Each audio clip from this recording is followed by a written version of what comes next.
Assalomu alaykum hurmatli do'stlar. Mana bizni Asar va ruhiyat kitobimizning 6-nashri chop qilindi. 10 yil ichida 6 marotaba bu nashrdan chiqdi.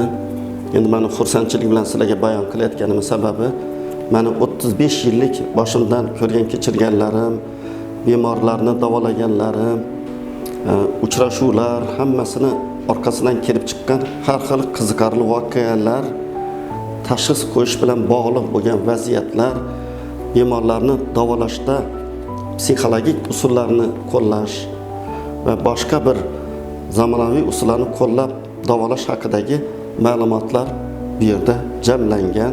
Juda ko'pchilik bu kitobni biladi. Mana keng omma uchun deb yozib qo'yibmiz. Hattoki nashriyot noyob kitoblar ruknidan degan kichkinagina so'zlarni ham bu yerga bitib qo'ydi. Xursandchiligimni sizlarga aytayotganim sababi bu kitob Saudiya Arabistonida arab tiliga tarjima qilinyapti. Ingliz tiliga tarjima qilinib bo'lindi. Xudo xolasa Kaliforniyada chiqish rejalashtirilyapti.